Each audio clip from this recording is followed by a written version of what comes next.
Good morning, students. We are revising the syllabus, and in the same sequence, today I am going to start RANGA'S marriage, and I will teach you word by word. Open your book, chapter 3, Snapshot.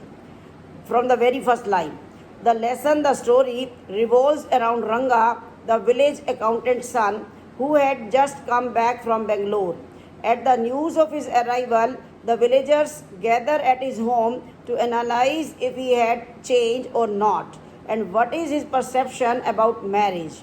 Everyone was so excited because during those days, not anyone used to get a chance to go to cities for studying.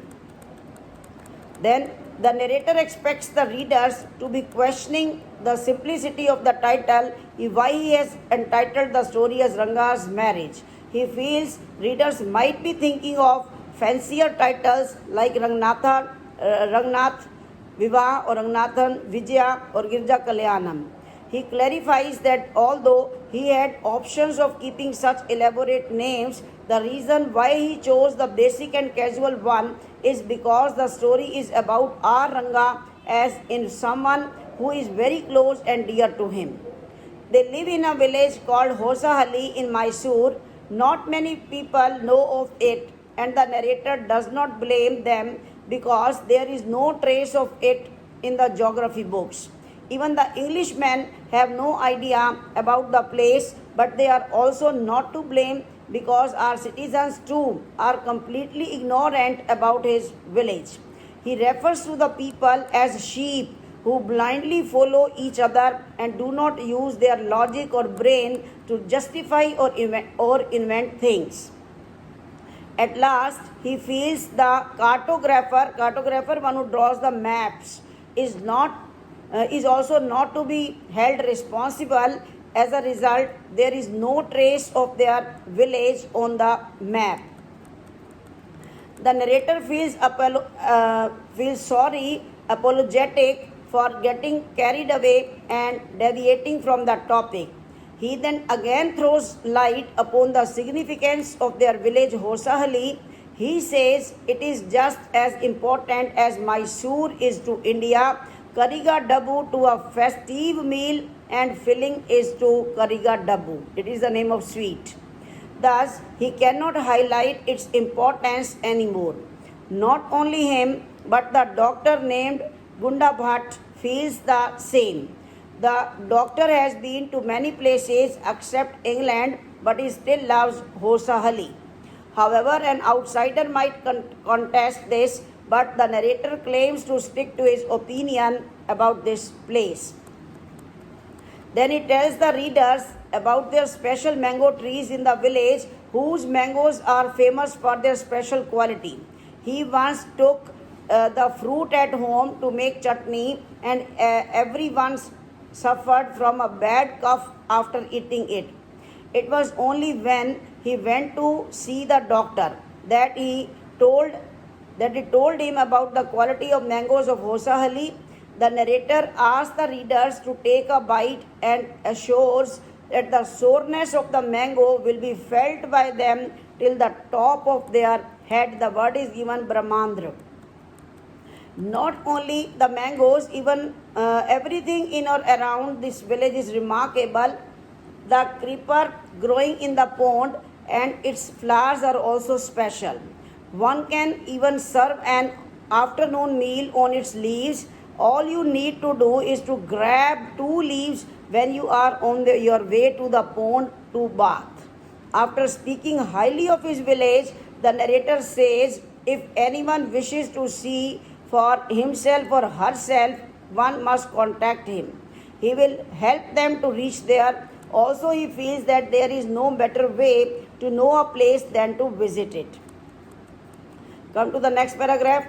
The narrator then brings about a comparison as to how things were different 10 years ago, when not many people knew or spoke English. Neither did people send their children to big cities like Bangalore to study. Back then, only the village accountant had the courage to send his son to Bangalore. According to the author, those times were simpler. He justifies his claim by telling an incident where he was at Rama Rao's house. Rama Rao, one of narrator's friends, and they had just bought a bundle of firewood from an old lady. Rama told her to come next morning as he did not have any change at the moment. The poor old lady did not know what change meant, and she went away whispering to herself, and neither did the narrator know its meaning. It was only when he went to Ranga's house that he told him what is the meaning of change. However, 10 years ago, English was not commonly spoken in this village, and when the villagers came to know that Ranga, the accountant's son, was coming home from Bangalore, everyone got excited and rushed to his home to have a glance, to have a look at him. Fascinated by all the crowd, the narrator too went there and asked people as to why they were gathered, because he could not see any entertaining program happening there like a monkey performance. A boy without brains shouted loud enough for everyone to hear, and in a rude way, the narrator called him immature. Next paragraph. All the people were waiting outside Ranga's house because the place would look like the black hole of Calcutta if they all went inside, means very congested. By saying this, the narrator means that there was so many people that the house would have fallen short to accommodate them. Thus, Ranga came outside with a smile on his face.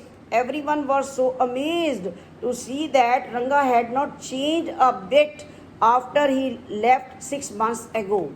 An old lady even went to the extent of running her hands through his chest to check for a sacred thread. However, she went away after confirming that he had not forgotten about his caste even. Once the villagers realized that Ranga did not change even after moving to the city, they disappeared as fast as a lump of sugar does in a child's mouth. The narrator waited till the crowd cleared and asked him about his well-being. Ranga noticed him and replied with full respect in a traditional way. Ranga had not noticed the narrator in the crowd before that moment. Ranga was very well behaved and well aware as to who could benefit him. He was one of those who could analyze someone's worth rightfully. For how he greeted the narrator, he bent low and touched his feet, thereby seeking his blessings. It was not the present day namaskar where children would do it casually. It was a proper traditional one. The narrator blessed him and he might get married soon, and then he left. Now come to the next paragraph. That afternoon, Ranga visited the author with a few oranges, which the narrator thought was quite thoughtful of him. He called him a considerate boy. Thinking of how nice Ranga is, the author thought it would be a good deed, good action to have him married to a girl just as nice as he. They chatted for a while, and then the narrator asked Ranga about his views on getting married.